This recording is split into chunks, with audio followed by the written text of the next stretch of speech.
Pas une, mais bien 2 douches froides dans l'espace de quelques heures dans le centre-ville. Bonsoir tout le monde, merci d'être avec nous. Les bris d'aqueduc majeurs dans le secteur Hall ravivent les questions sur les infrastructures vieillissantes à Gatineau. Après avoir perturbé les activités à la Maison du tourisme, le Collège Saint-Joseph, le Musée de l'histoire et autour de la Maison du citoyen, c'est à se demander si l'état du réseau d'aqueduc environnant est toujours conforme et sécuritaire. Reportage de Kémilia La Liberté. Le secteur de Hall a été paralysé plusieurs heures après un important bris d'aqueduc à l'intersection de la rue Laurier et du boulevard des Allumettières. La cause, une rupture d'équipement sur un conduit secondaire. C'est vraiment un bon bris d'aqueduc. C'est des opérations aussi complexes parce qu'il y a plusieurs conduites là, qui sont en jeu.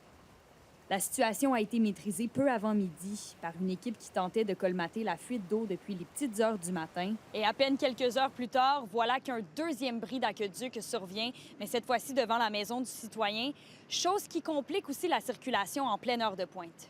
C'est devant la Maison du tourisme que l'inondation semble avoir été la plus significative. La PDG de Tourisme Outaouais dit déjà penser à un plan B pour relocaliser les locaux. Pour l'instant, on est vraiment dans la constatation des dégâts.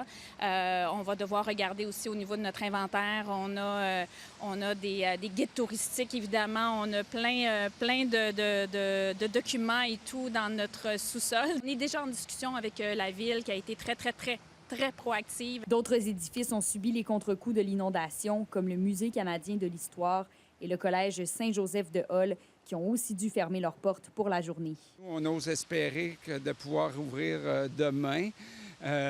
C'est sûr que les enseignants sont capables de rajuster le tir puis de réorganiser la planif, mais c'est vraiment pas l'idéal là, pour les élèves, parce que la place des élèves, c'est évidemment à l'école, on le sait.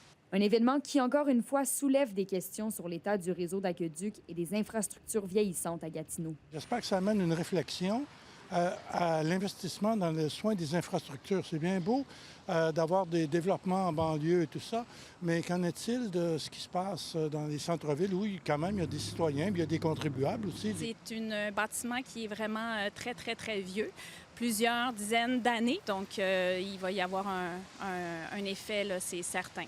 La Ville promet d'agir rapidement pour relocaliser les services touchés aux besoins. Kémilia La Liberté, RNC Nouvelles, Gatineau.